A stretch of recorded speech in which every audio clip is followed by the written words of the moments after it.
Dhaggeeffadhaa waldaa kiristaanaa biraatiif fakkeenya ta'a. Dhaloonni waldaa kiristaanaa gaafa deemu bilbilli quxurii akka waamamuu miti kan waldaa dhaqu jechuudha. Afaan Amaaraadhaanis waaqessi, afaan Oromoodhaanis waaqessi. Dhaloonni kan barbaadu dubbii sagalee Waaqayyoo akka itti lallabamuuf yookaan immoo akka kadhatamuuf malee akka lakkoofsi bilbilaa waamamuuf miti namni kan charchii dhaqu yeroo waaqeffamu jechuudha. Viidiyoo kana ilaalaatii. Amen. ቆይ መጨረሻ አካባቢ ላይ 75 አለ ይባል የራሴ የማን ነው 75 መጨረሻ አንድ ሰው አሜን እሱ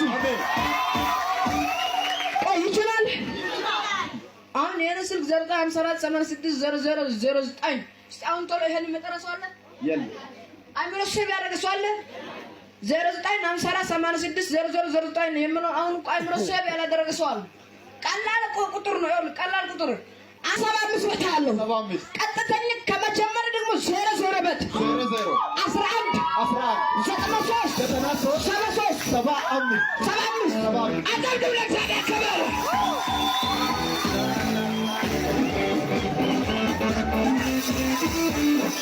አንድ ሰው ይችላል ባለሱ ይችላል ድገሙና ይችላል ባለሱ ይችላል በቅርብ ቀን እግዚአብሔር በሬ ከብቻለሁ አሜን በቅርብ ቀን በሬ ተከፍቷል አሜን ምቀኛ ያለ ይከፈታል አሜን እስቲ ይከፈታል በል ይከፈታል በደም አድርገህ ይከፈታል ይችላል ወይ ይችላል በደም አድርጋችሁ ይችላል በል እሱ ይችላል አይቱ ከፈርክና ይችላል በል እሱ ይችላል አሁን ድገምና ይችላል አንተ የሞገስ ክብር ይገለጣል አሜን የሞገስ ክብር ይገለጣል አሜን አንተ ሰው ይገለጣል በል እሱ ይገለጣል በል እሱ ይገለጣል ና ወንድም ኤንጃ ከዚህ በኋላ የሞገስ ክብር ና ኤንጃ የሞገስ ክብር ኃይል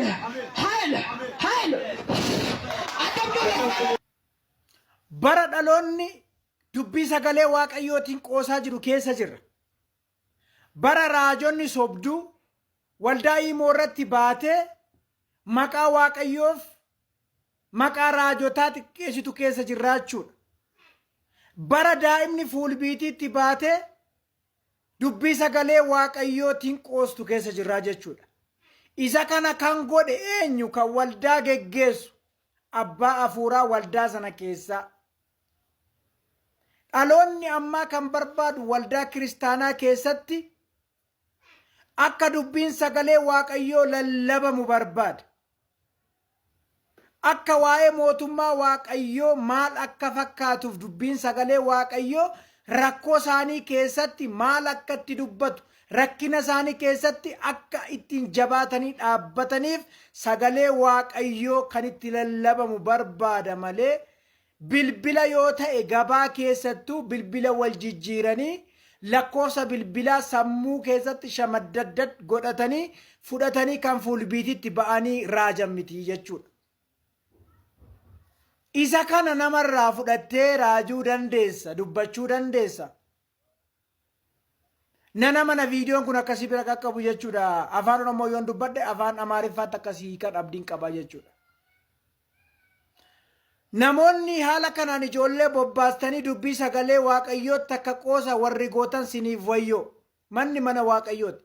Mana koo mana daldalaa gootanii, mana koo mana nagadaa gootanii jedhe gooftaan Yesuus alangaan garafee gadi yaase hattootaaf sobdoota macaa qulqulluu keessatti hin caqasa. Kanaaf waan akkasii waldaa kiristaanaa keessatti akka baratamaa hin taane jaarsolii waldaaf amantoonni waldaa jabeessanii irratti hojjechuun gahee keessanii sheer godhaa.